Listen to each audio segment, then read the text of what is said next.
Hello, everybody. Welcome to Franchise Chat, episode 4 of the part 1, Uncharted. We spoke about the main games, Uncharted 1, 2, and 3, and now we're going to do a little short episode of Uncharted Golden Abyss. This is the Vita game that released, I believe, between the launch of 2 and 3. Is that right? No, it actually came out after 3. I know it's weird, right? After 3? Oh, yeah. Oh, yeah, that's right. Yeah, well, that's true. It's a Vita game. There's some controversy of whether it's better than one or worse than one, but I really like it. We're gonna speak about it. Like I said, it's gonna be a little shorter, but yeah. What do you think about it? Just at the top of your head, Brett. Oh, Uncharted. by the way, What? I'm sorry. I'm here with Brett Matlock, of course. Oh yeah. Forgot that. Yep. Brett Medlock here. I think. And I'm Ari Pick Radio. Go ahead. Yeah, I don't even. We didn't even say our names. um, Uncharted Golden Abyss is one of the best handheld games ever, in my opinion. Oh yeah, yeah, for sure. I I, agree there. I think the game does puzzles really well. I think it makes you feel more like an explorer, like Indiana Jones type, than any of the Uncharted game of any of the other Uncharted games do. Yeah, Golden Abyss is a game that delivers the most on the Vita's promise. The Vita's promise initially was console gaming on the go, Yeah, and it's and still the best Golden looking video Abyss, game. yeah, Golden Abyss looks like a PS3 game straight up. It feels fantastic, and it's on par with any console game, and in my opinion, it's even better than Uncharted One. Yeah, I definitely think you could compare it to one because they're the most similar. They both take place in the jungle for like 90% of the Exactly. game. Hmm. I really liked Uncharted Golden Abyss's like inclusion of like the Vita's like stuff, even though it seems kind of Yeah. like gimmicky. I didn't really do like the draw your path up the mountains thing, That but was awesome, yeah. And the how you found relics and stuff like that, and you had to yeah, brush you like the clean them off and you're like doing yeah, you clean them puzzles off. with Yeah, all the that was really touchscreen. cool. That wasn't as gimmicky as some of the other stuff. There is some gimmicky combat stuff with the touchscreen, but that those things felt really cool. How you had to balance the Vita when Nate was walking through a tightrope. That Yeah, was also really cool. yeah, I thought that like all the inclusion of the Vita's stuff, like like the Vita's ability to like have a camera and stuff. I thought it was all like cool during the game. It never really felt like a gimmick, even though that's kind of what it was. Um, Exactly. I kind of liked the fighting, and then like you swipe. It kind of reminded me of this is random. The game No More Heroes on Wii, where you'd like Oh yeah, hit them, and then you'd swipe to the right to like cut their head off. yeah. It wasn't terrible for sure. It felt natural. One of the things, one of the stranger things, this game. The reason why I think it gets some hate is because it isn't developed by Naughty Dog. Sony Bend did this game, and some people just because they know that they put it down. But I think it's really on par with the Naughty Dog games. It has some strange inclusions that aren't bad, but for example, it's the only game where Nate actually carries a backpack Yeah, through his adventures, which makes a ton of sense. He's an adventurer; he should have a backpack. And if this is the only time that he does that, yeah, I thought that was really cool, and I can't believe it was the first me time he ever too. had one. Yeah, when you think about it, that's super strange that he doesn't ever carry a backpack. Even in Uncharted 4, he doesn't. But in this game, Sony Ben went like, "Hey, this guy should have one." Yeah, it definitely makes a lot more sense considering he's always carrying around a bunch of guns and It puzzles and absolutely maps. And does. um, Yeah. when it comes, So oh, what were you saying? no. Go ahead. Go ahead. I was gonna say when it comes to the game's combat, I feel like a lot of people maybe didn't like it because it could get a bit repetitive, kind of like the first Mm, Uncharted did. But I yeah. feel like with the mix of this is the first time I'm saying this on the podcast, but I know I say I feel like a lot. If you ever notice that, it's like my Greg Miller moment of whenever he's always like, Yeah. it's one of Do you those know what I things, mean? or do you know what I mean? It happens. We all have them. Yeah. Anyway, the inclusion of like if you're like climbing up a rope and then you're shooting and then you're sliding like down a rope and you're swinging on a rope. I thought it was all neat. I mean, for a handheld game, I felt like there was it had a lot of AAA qualities to it. Oh yeah, yeah, yeah, for sure. It's like I said, it feels like a console game. It delivers on the Vita's initial promise. Yeah, which only a few games feel like Yeah, console games on the that Vita. and Killzone Mercenary are probably the only two games on Vita that deliver on that initial promise. Yeah, I mean, I think it all just comes down to the fact that they pushed the hardware probably to its peak. Yeah, actually fantastic how they did that. It doesn't look like a bad game. It looks beautiful, and it's on a handheld. Yeah. Um, I really wish that this game was a part of the Nathan Drake collection since Nathan Drake is in it. Yeah, that would have been cool. I can understand why Naughty Dog didn't do that, but they didn't dismiss the game entirely. We just recorded a spoiler cast for Uncharted 4, Yeah, and in that game, there's some references to this. yeah, Uh, this game, uh, definitely feels like a separate story. That's why I think it's not on the Nathan Drake collection. It feels sort of like a spin-off. Like, hey, here's something cool that happened that doesn't necessarily affect Nate and his friends in any meaningful way through the main story. all it But that's does cool. is further the relationship between Drake and Sully, which And I need to Sully, mention is the game gets 3 times better whenever Sully joins. that's that's exactly what I was gonna say. The first half is cool, but it's all new characters, Yeah, like entirely new characters.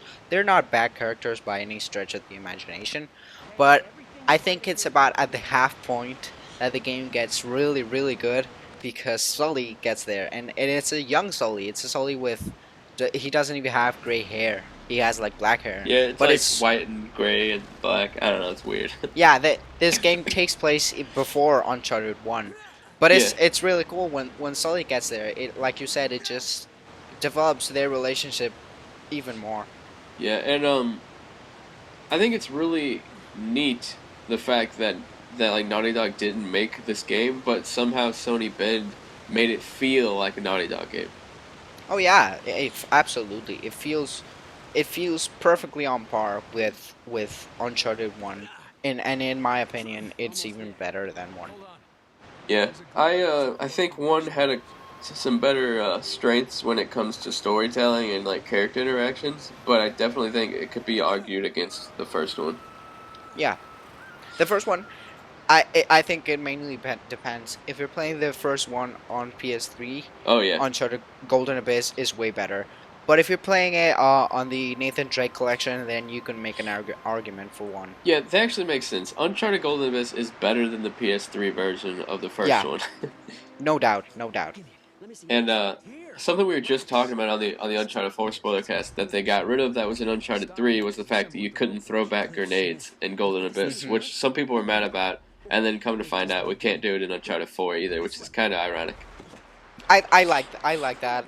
Like I said, when you see a grenade coming at you, you kind of get a sense of fear, and I like that. You have to run from where you are. Yeah, I really liked the the characters in this game. I thought that the girl that's in the game, what's her name again? Chase. Chase, yeah, Miranda Chase. I thought she was cool, and I liked Yeah, her she's pretty voice cool. actress. But I thought that her character model looks kind of cartoony compared to all the other characters. I can see that. I can see why that. But yeah, her character is really cool. This is way before Elena happened, and maybe even Chloe. And like we said, the only character you know from the previous games is Sully and Drake. But there's this Dante character, which is kind of a nemesis. He's also an adventurer, and he kind of similar to the first and second game. He's a rival adventurer, and you're friends, and then he betrays you. And the way the pacing of the game is really cool because when you start with Dante and Drake on a bad note, being fighting and trying to kill each other, and then you go back and see how they fell out, and then continue from where you left off. Very similar to Uncharted 2 in that regard. Yeah, and one thing that I just noticed that I didn't even know is that Christine Lakin does the voice for Chase. Do you know who that is? Oh yeah, really? I probably knew that, but I didn't remember. Yeah, which if you guys don't know who are listening, she also plays Jane in season 2 of The Walking Dead, That's awesome. That's really cool. I did. and I'm not sure if I knew that she was actually. she was the younger girl. I think the tomboy on the '80s show Step by Step. Yeah, that sounds right. Colin Moriarty's obsessed with her. I remember. Yeah, yeah, that's true. Yeah. Now that you mention it, I think the IGN review might mention that. Yeah, I don't know, but Yeah, I it did might. not know that until just now. So that's really cool. That's super cool. The game is pretty cool. As always, you're searching for a lost city of some sorts. A lost city. I think I can't remember right, but yeah, the game takes place. You're finding cities, seven cities of gold Yep.